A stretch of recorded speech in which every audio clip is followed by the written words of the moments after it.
Welcome to episode number 3 of my Arizona adventure.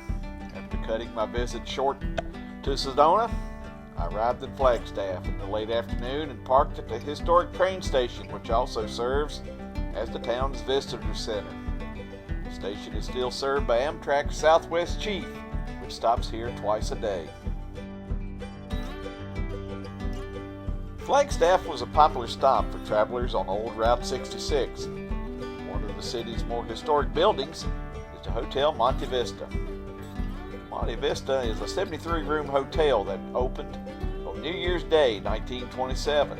Since then, many famous people, including John Wayne, Humphrey Bogart, Spencer Tracy, and Barbara Stanwyck, have enjoyed the elegant hospitality of the Monte Vista. I love the character of Flagstaff and of Old Route 66.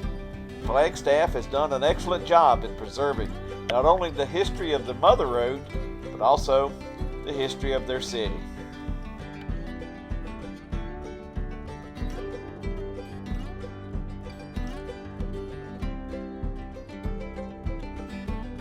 From Flagstaff, I made my way about 45 miles east to the Meteor Crater.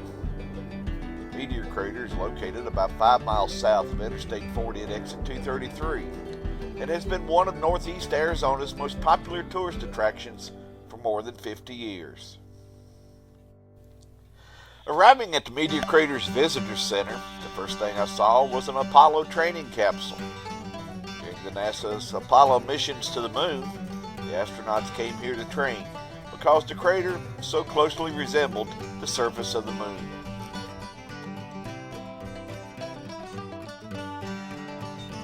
The Visitor Center has a number of exhibits detailing the creation and history of the crater. After taking some time to explore these exhibits, it's time to walk out and explore the rim of the crater. It is here that you get your first indication of just how big this crater actually is.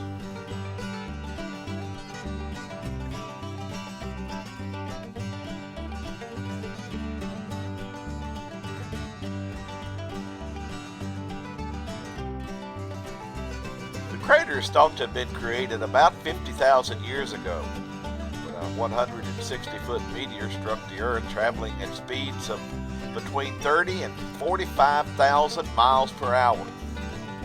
After impact, very little was left of the meteor, as most of it was vaporized.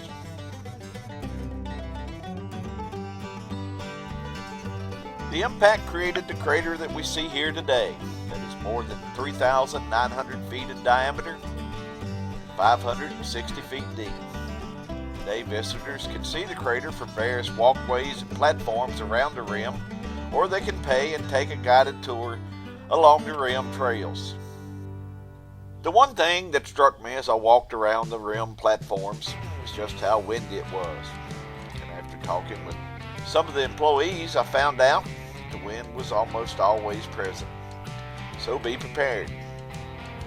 After spending a little bit more than an hour exploring the crater, it was time for me to move on and continue my trek east on Old Route 66.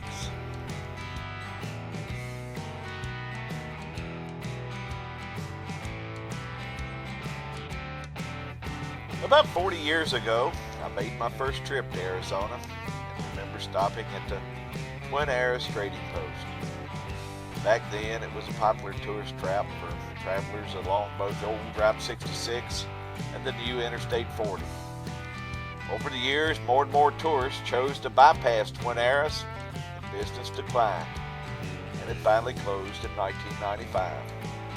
Today, the buildings are abandoned and crumbling. Twin Arrows still stand, and I had to stop and reminisce for a few minutes about the good old days.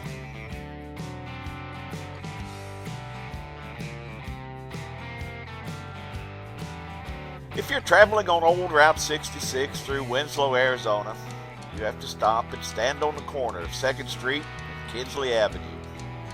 In 1999, the people of Winslow decided to commemorate the song by the Eagles called Take It Easy. In the song, there's a verse about standing on the corner in Winslow, Arizona, and a girl in a flatbed Ford. So, As I was passing through, I just had to stop and see the flatbed Ford while standing on the corner in Winslow, Arizona.